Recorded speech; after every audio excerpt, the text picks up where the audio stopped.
नमस्कार मित्रांनो, मी संजय शिरसाट. आज आपण UDAS मध्ये स्कूल रिपोर्ट कार्ड विषयी माहिती बघणार आहोत. UDAS आपण ऑनलाईन भरलेला आहे. त्यानंतर DCF सुद्धा आपण तपासलेली असेल, परंतु UDAS रिपोर्ट कार्ड हा आपल्या लॉगिनला जनरेट झालेला आहे. तो आपण तपासून व्यवस्थित बघून आणि त्यामध्ये जर करेक्शन असेल तर तो ब्लॉक लेवलला तपासणीसाठी करेक्शनसाठी द्यायचा आहे. तर यासाठी आपण आपलं लॉग इन केल्यानंतर पॉइंट नंबर 41 जो आहे आपल्या लॉग इन मध्ये, तिथे आपल्याला डाउनलोड स्कूल रिपोर्ट कार्ड हे ऑप्शन इथे अवेलेबल आहे. इथे क्लिक केल्यानंतर आपण स्कूल रिपोर्ट कार्ड हा डाउनलोड होतो. तो अशा पद्धतीने आपल्याला समोर दिसणार आहे. तर या स्कूल रिपोर्ट कार्डमध्ये महत्त्वाच्या गोष्टी कुठल्या आहेत आणि कुठल्या कुठल्या गोष्टी आपल्याला तपासायच्या आहेत हे आपण बघूया. तर स्कूल रिपोर्टच्या पहिल्या सेक्शनमध्ये आपल्याला शाळेची एक प्रायमरी डिटेल आपल्याला दिसणार आहे, ही आपण तपासून घ्यायची आहे. ज्यामध्ये डिस्ट्रिक्ट दिलेला आहे, ब्लॉक आपला ब्लॉक, त्यानंतर विलेज, पंचायत त्याखाली आहे. यामध्ये जर काही मिस्टेक असेल, हॅबिटेशन, आपली शाळा ही रूरलमध्ये आहे की अर्बनमध्ये आहे, हे जर चुकलेलं असेल, यामध्ये जर काही मिस्टेक असेल तर ब्लॉक लेवलवरती हे करेक्शन आपण करू शकतो. तर यामध्ये काही नवीन शाळा जर असतील तर नवीन शाळांनी आपल्याला क्लस्टर प्रॉपर आलेला आहे का हे बघणं गरजेचं आहे, पिनकोड आहे का. तर पहिल्या सेक्शनमध्ये ही प्रायमरी डिटेल आपल्याला तपासायची आहे. त्यानंतर सेकंड सेक्शन जो आहे, तर यामध्ये स्कूलची कॅटेगरी, आपली जी स्कूल आहे तर ही प्रायमरी जर असेल तर इथे प्रायमरी दिसेल, primary with upper primary, he category आपली बरोबर आलेली आहे का ही इथे तपासायचं आहे. त्यानंतर स्कूल मॅनेजमेंट, शाळेचं व्यवस्थापन इथे चेक करायचं आहे. स्कूल जर जिल्हा परिषद असेल तर इथे बरोबर तो कोड आणि त्या पद्धतीचं व्यवस्थापन इथे आलेलं आहे का. सेल्फ फायनान्स असेल तर इथे सेल्फ फायनान्सचा कोड येईल. एडेड असेल तर ह्या गोष्टी फार महत्त्वाच्या आहेत. तुम्ही डेटा सर्टिफाय केलेला आहे, बऱ्याच शाळांनी डेटा सर्टिफाय केलेला आहे, परंतु यामध्ये बऱ्याचशा मिस्टेक आढळल्या आहेत. त्यानंतरचा पार्ट आहे शाळेचा टाईप. त्यामध्ये को एज्युकेशनल जो आहे तो 3 नंबरचा पॉईंट आहे. मुलींची शाळा जर असेल तर तो पॉईंट इथे आहे. त्यानंतर आपल्या शाळेचा लोएस्ट क्लास आणि हायेस्ट क्लास किती आहे तो आपल्याला इथे चेक करायचा आहे. 1 ते 5 शाळा असेल तर लोएस्ट क्लास हा 1 येईल, त्यानंतर हायेस्ट क्लास 5 येईल. त्यानंतर आपल्या शाळेचं मीडियम बघून घ्यायचं आहे. मराठी मीडियमची शाळा असेल तर इथे मराठी मीडियम येईल. त्यानंतर स्कूल जर इंग्लिश मीडियम असेल तर इथे इंग्लिश मीडियम इथे आले. मीडियम ऑफ इन्स्ट्रक्शन इंग्लिश असेल तर याचा हा प्रत्येकाचा कोड इथे डिस्प्ले होईल. तर या पद्धतीने आपल्याला हा रिपोर्ट इथे बघून घ्यायचा आहे. त्यानंतर इयर ऑफ अपग्रेडेशन हा त्यानंतरचा पॉईंट आहे की प्रायमरी टू अप्पर प्रायमरी शाळेची स्थापना जी आहे ती इथे दिलेली आहे. अप्पर प्रायमरी टू सेकंडरी केव्हा झालेले त्याचं इयर इथे यायला पाहिजे आणि secondary to higher secondary upgradation केव्हा झाले त्याचं ते इयर इथे आपल्याला डिस्प्ले झालं पाहिजे. तर हे आपल्याला तपासून घ्यायचं आहे. त्यानंतर स्कूल जर रेसिडेन्शियल असेल तर इथे येस येईल, अदरवाईज नो आलेलं असेल. इथे प्री प्रायमरी जे रेसिडेन्शियल मध्ये हे कुठल्या प्रकारे हे इथे आलेले आहे. ॲफिलिएशन ऑफ बोर्ड सेकंडरी हे नॉट ॲप्लिकेबल, हे 1 ते 7 असल्यामुळे इथे नॉट ॲप्लिकेबल आलेले आहे. त्यानंतर शिफ्टमध्ये तुमची शाळा असते का तर येस नो इथे असेल. अंगणवाडी इथे आहे का, म्हणजे शाळेला जोडून जर अंगणवाडी असेल तर इथे यस यायला पाहिजे. आता बऱ्याचशा जिल्हा परिषद शाळेंनी इथे नो केलेला आहे आणि एनरोलमेंट भरताना एनरोलमेंटमध्ये स्टुडंट संख्या एंटर केलेली आहे. जर तुम्ही इथे नो म्हणत असाल, अंगणवाडी किंवा प्री प्रायमरी आपल्याकडे नाही, तर एनरोलमेंटमध्ये पण आपल्याला ही संख्या येणार नाही, किंवा असेल तर आपल्याला इथे याप्रमाणे यस असेल तर तिकडे संख्या टाकावं लागेल. काही जणांनी इथे यस केलेलं आहे, तिकडे संख्या टाकलेली नाही, तर हे सुद्धा आपल्याला बघून घ्यायचं आहे. नंतर इयर ऑफ एस्टॅब्लिशमेंट आलेलं आहे आणि board of higher secondary affiliation हे एकदा आपण इथे बघून घ्यायचं आहे. त्यानंतर फॅसिलिटी हा सगळ्यात महत्त्वाचा पार्ट आहे. जिल्हा परिषद शाळांसाठी हा एक महत्त्वाचा मुद्दा आहे की यानुसारच बजेट हे आपल्याला मंजूर होत असतं. तर या फॅसिलिटीमध्ये आपल्याला बघायचं आहे की टोटल बॉईज टॉयलेट किती आहे आणि गर्ल्स टॉयलेट किती आहे याची संख्या इथे आपल्याला टाकायची आहे. त्यानंतर युरिनल्स ऑफ बॉईज फंक्शनल वापरात असलेल्याची संख्या इथे असेल. युरिनल फॉर गर्ल्स फंक्शनल वापरत असलेल्या मुलींसाठीची संख्या इथे असणार आहे. त्यानंतर CWSN डिसेबल्ड चाइल्डसाठी टॉयलेट आहे का, तर यस नो इथे आहे. जर आपल्याकडे असेल तर इथे यस यायला पाहिजे. हँडवॉश फॅसिलिटी आहे का, असेल तर ते युनिट किती आहे ते इथे असेल. त्यानंतर टोटल कम्प्युटर किती आहे ते कम्प्युटरची संख्या इथे असेल. फुल टाईम लायब्ररियन आहे का, त्यानंतर रॅम्प अवेलेबल आहे का, असेल तर इथे येस. आणि मेडिकल चेकअप असेल तर येस इथे येईल. त्यानंतर इथे जे आहे ते आपण टोटल कम्प्युटर टाकल्यानंतर इथे फंक्शनल कम्प्युटर किती आहे, चालू कम्प्युटरची संख्या इथे समोर आपल्याला डिस्प्ले होणार आहे. कॅल लॅब जर असेल, कम्प्युटर लॅब कॅल लॅब जर असेल तर इथे येस येईल. हँडरेल जर असेल तर इथे येस असेल. रॅम्प आणि हँडरेल हा एक संबंधित मुद्दा आहे, तो इथे यस किंवा नो इथे हे आपल्याला चेक करायचं आहे. त्यानंतर इलेक्ट्रिसिटी इन स्कूल इथे हे सुद्धा आपल्याला बघायचं आहे. आता बरेच शाळेला इलेक्ट्रिसिटी ही दिलेली होती, म्हणजे इलेक्ट्रिसिटी कनेक्शन दिलेले आहेत, परंतु इलेक्ट्रिसिटी बिल अभावी ते बंद आहे. तर यासाठी इथे ऑप्शन आपल्याला अवेलेबल आहे की यस बट नॉट फंक्शनल, तर ते टाकणं गरजेचं आहे. तुम्ही इथे जर नो म्हणत असाल तर तुम्हाला तुमच्या शाळेला इलेक्ट्रिसिटी दिलेलीच नाही याचा अर्थ असा होईल. तर इथे यस इथे 3 यायला पाहिजे. जर ते मीटर बंद असेल किंवा काही त्यामध्ये दुरुस्त फॉल्ट असेल तर आपण इथे यस बट नॉट फंक्शनल असा 3 नंबरचा कोड इथे यायला पाहिजे. तर ही दुरुस्ती आपल्याला करायची आहे.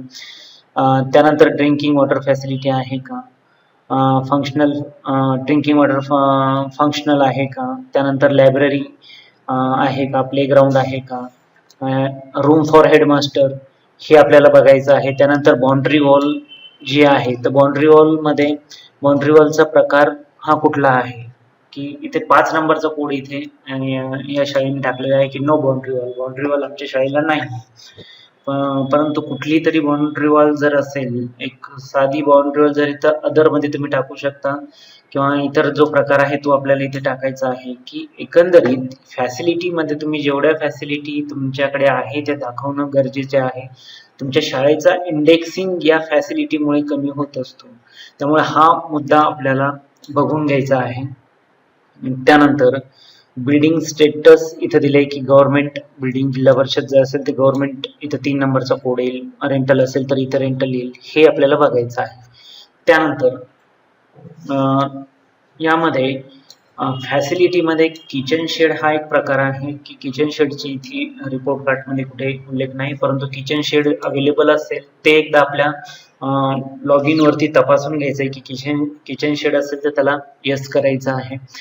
त्यानंतर क्लासरूम ज्या आहेत, क्लासरूमच्या सेक्शनमध्ये इथे अप्पर प्रायमरी जे क्लासरूममध्ये गुड कंडिशनमध्ये किती आहेत, अंडर कन्स्ट्रक्शन किती आहेत, तर यामध्ये बऱ्याचशा शाळांच्या चुका झालेल्या आहेत. त्यामुळे हा व्हॅलिडेशनमध्ये हा प्रकार बराचसा आढळून आलेला आहे की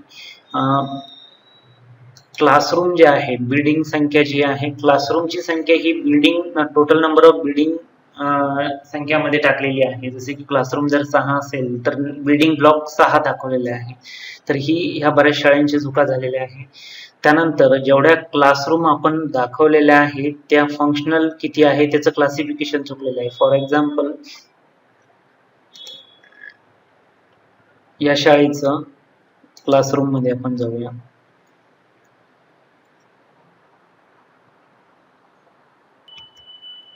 तर मित्रांनो, ह्या क्लासरूम मध्ये इथे जे टोटल क्लासरूम टाकलेले आहे 7, तर या 7चंच क्लासिफिकेशन इकडे क्लासरूम बाय कंडिशन इथे यायला पाहिजे, हे बऱ्याच जणांनी टाकलेले. इथे 7 टाकलेले. आता बघा या शाळेने इथे 7 ही संख्या टाकलेली आहे. तर इथे number of classroom by condition इथे पक्कामध्ये इथं 2, 3 आणि 2 म्हणजे टोटल 7 हे क्लासिफिकेशन बरोबर आलेले. परंतु या 7चं क्लासिफिकेशन जर इथे टाकलं नाही तर हा एक एरर असतो आणि ही चुकीची माहिती असते.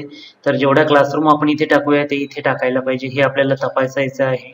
त्यानंतर ड्रिंकिंग वॉटर फॅसिलिटी जर असेल तर ड्रिंकिंग वॉटर फॅसिलिटी आणि इतर गोष्टी ह्या आपल्याला इथे समोर फॅसिलिटीमध्ये बघून घ्यायच्या आहे. तर यामध्ये फॅसिलिटीमध्ये प्रत्येक गोष्ट चेक करायची. यामध्ये जर चुकीचं असेल तर रेड पेननी करेक्शन करून आपल्याला याची प्रिंट काढून यावरती करेक्शन करायचं आहे. त्यानंतर इथे बघा आता क्लासरूममध्ये इथे तुमच्या गुड कंडिशनमध्ये किती क्लासरूम आहे, नंतर अंडर कन्स्ट्रक्शन किती आहे, प्री प्रायमरीला तुम्ही किती टाकलेले आहेत, हे सर्व क्लासिफिकेशन तिथे जे आपण टाकलेले आहे ते या ब्लॉगमध्ये आपल्याला दिसेल. त्यानंतर इतर जे आहे की यामध्ये फ्री टेक्स्ट बुक तुम्ही किती मुलांना दिलेले आहे हा ब्लॉग इथे आहे. त्यानंतर ट्रान्सपोर्ट फॅसिलिटी दिलेली आहे का, फ्री युनिफॉर्म किती मुलांना दिलेले आहे हा सेक्शन इथे आपल्याला देण्यात आलेला आहे. त्यानंतर RTE इन्फॉर्मेशनमध्ये यामध्ये टेक्स्टबुक तुम्हाला रिसीव्ह झाले आहे का, मटेरियल कुठले कुठले रिसीव्ह झाले, स्पेशल ट्रेनिंग जे आहे ते दिलेले आहे का, SMC तुमची एक्झिस्ट आहे का, SMDC आहे का, हे सर्व डिटेल यामध्ये RTEच्या सेक्शनमध्ये आपल्याला चेक करून घ्यायचे आहे. त्यानंतरचा महत्त्वाचा जो मुद्दा आहे तो म्हणजे एनरोलमेंट. एनरोलमेंटमध्ये एनरोलमेंट भरताना बऱ्याच शाळांनी इथे चुका केलेल्या आहेत की एनरोलमेंट आपल्याकडे जीप शाळेला प्री प्रायमरी जोडून नसते बऱ्याच ठिकाणी, तरी मॅक्झिमम शाळेंनी प्री प्रायमरीचे विद्यार्थी एनरोलमेंटमध्ये एंटर केलेला आहे. हा एक मुद्दा आहे. त्यानंतर इथे एनरोलमेंट भरताना बघा जनरल कॅटेगरीचे आपले क्लास वाईज किती विद्यार्थी आहेत हे आपल्याला बघायचे आहे. त्यानंतर SC, ST आणि OBC ही मुलं किती आणि ही टोटल विद्यार्थी संख्या आपली इथे डिस्प्ले होणार आहे. त्यानंतर ह्या टोटल विद्यार्थीपैकी मायनॉरिटीचा कॉलम जो आहे की मायनॉरिटीमध्ये यापैकी मायनॉरिटी स्टुडंट किती आहे हे यायला पाहिजे. म्हणजे याची मायनॉरिटीमध्ये टाकलेली विद्यार्थी संख्या ही तुमच्या टोटल विद्यार्थी संख्येमध्येच असायला पाहिजे. तर हा एक मुद्दा यामध्ये आहे. त्यानंतर सर्वात महत्त्वाचा मुद्दा जो आहे तो म्हणजे रिपीटर्स जे आहेत. काही शाळेने रिपीटर्स विद्यार्थी, जे विद्यार्थी तुमच्याकडे इथे दाखवलेले आहे तेच विद्यार्थी रिपीटर्समध्ये दाखवलेले आहे. तर 1 ते 8 या वर्गासाठी विद्यार्थी रिपीटर होत नाही, रिपीटरमध्ये विद्यार्थी टाकत नाही. रिपीटरची संख्या ही 9वी, 10वी, 11वी किंवा 12वी पर्यंत असू शकते, परंतु 1 ते 8 पर्यंत रिपीटरमध्ये संख्या येत नाही. तर हा एक महत्त्वाचा पॉईंट आहे. तर हा एक रिपीटरचा पॉईंट कुठे रिपीट झालेला आहे आपण ते बघूया. यामध्ये मित्रांनो इथे 4.2 मध्ये एनरोलमेंट करंट अकॅडमिक सेशन आणि repeaters in current academic sessions इथे रिपीटरचा संख्या आहे. बघा की इथे गेल्यानंतर आपल्याला इथे आपल्या शाळेमध्ये असलेली टोटल एनरोलमेंट डिस्प्ले होते आणि इथेच खाली रिपीटरची संख्या आहे. तर जीप च्या मॅक्सिमम बऱ्याच शाळांनी इथे रिपीटर्समध्ये संख्या टाकलेली, ही संख्या इथे यायला नको. ही संख्या आपल्याला जर आपल्या रिपोर्ट कार्डमध्ये इथे डिस्प्ले होत असेल, इथे रिपीटर सेक्शनमध्ये डिस्प्ले होत असेल तर ही आपल्याला काढावी लागेल. यासाठी तुम्हाला तुमच्या स्कूल जे सर्टिफाय केलेलं आहे ते डिसर्टिफाय करून आपल्याला ती संख्या आपल्याला इथनं रिमूव्ह करावी लागेल. त्यानंतर महत्त्वाचा जो पॉईंट आहे तो म्हणजे CWSN विद्यार्थ्याची माहिती बऱ्याच शाळेने इथे भरलेली नाही की आपल्या शाळेमध्ये जर अपंग विद्यार्थी असेल तर त्याची कॅटेगरी कुठली आहे, त्या कॅटेगरीनुसार त्या विद्यार्थ्याची एनरोलमेंट आपल्याकडे व्हायला पाहिजे. तर एनरोलमेंट सेक्शन मध्ये तुमच्याकडे वर्ग वाईज ते विद्यार्थी किती आहेत, त्यानंतर अपंग सेक्शन मध्ये कुठल्या कॅटेगरीत तो विद्यार्थी आहे हे आपल्याला भरणं अत्यंत गरजेचं आहे, कारण या विद्यार्थ्यांना वेगवेगळ्या फॅसिलिटीज शासनाकडनं मिळत असतात. त्याची संख्या जर आपण UDAIS मध्ये भरली नाही तर त्यांना पुढे अडचण निर्माण होऊ शकते. तर हे एनरोलमेंट संदर्भात करेक्शन आपण या रिपोर्ट कार्ड वरती बघायचं आहे. त्यानंतर शेवटचा पॉईंट जो आहे तो टीचर्स. टीचर इन्फॉर्मेशन मध्ये आपल्याकडे प्रायमरीची टीचर किती आहेत, त्यानंतर प्रायमरी अँड अपर प्रायमरीसाठी किती आहे, हायर सेकंडरीसाठी किती आहेत, हे टीचरचे एक स्टॅटिस्टिकल इन्फॉर्मेशन आपल्याला इथे चेक करायची आहे. आता बऱ्याच शाळा आपल्या जिल्हावाईज अशा शाळा काढलेल्या आहेत की टीचर्सचे जे जेंडर आहे तर मेल फिमेल हे इथं तर आहेच, पण बऱ्याच अनावधानाने ट्रान्सजेंडर मध्ये काही शिक्षक दाखवण्यात आलेले आहे, हे आपल्याला करेक्शन करून घ्यायचं आहे. त्यानंतर डिसेबिलिटी असलेले टीचर किती आणि CWSN ट्रेन शिक्षक किती, तर हे शिक्षकाचा डेटा सुद्धा आपल्याला बघायचा आहे. त्यानंतर एक महत्त्वाचा मुद्दा निदर्शनास आला आहे खाजगी शाळेच्या बाबतीत की रेग्युलर टीचर जे आहे ते रेग्युलर, आता इथे जिल्हा परिषद मध्ये रेग्युलर टीचर दाखवलेले आहेत, पण खाजगी सेल्फ फायनान्स मध्ये असलेल्या शाळा ह्या कॉन्ट्रॅक्ट मध्ये असलेली शिक्षकाची संख्या दाखवतात. परंतु इथे कॉन्ट्रॅक्ट मध्ये दाखवल्यानंतर शिक्षकाची माहिती भरताना त्याला रेग्युलर मध्ये केलेले आहे, तर हा एक एरर असतो की यामध्ये हा पॉइंट कुठे असतो ते आपण बघूया.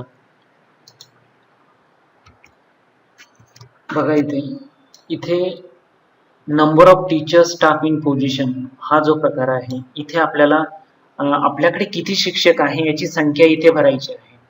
तर रेग्युलर मध्ये आपण जी संख्या टाकू ती पुढे आपल्याला त्याच्या टीचिंग स्टाफची डिटेल भरताना रेग्युलर मध्ये यायला पाहिजे.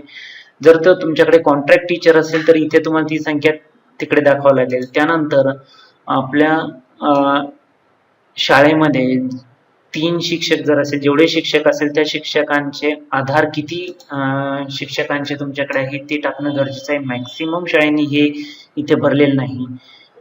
जवळजवळ सर्व शिक्षकांचे आधार आपल्याकडे अवेलेबल आहे. ही संख्या सुद्धा भरणं इथं गरजेची आहे की जर ही संख्या आपल्याकडे 3 शिक्षक असेल तर 3 पैकी 2चे आधार असेल किंवा 1चा आधार असेल तर ही संख्या आपल्याला इथे टाकायची आहे. त्यानंतर हे जे रेग्युलर मध्ये 3 टाकलेले आहेत त्याचा कन्सल्ट पुढे येतो, तो म्हणजे या सेक्शन मध्ये. बघा आता इथे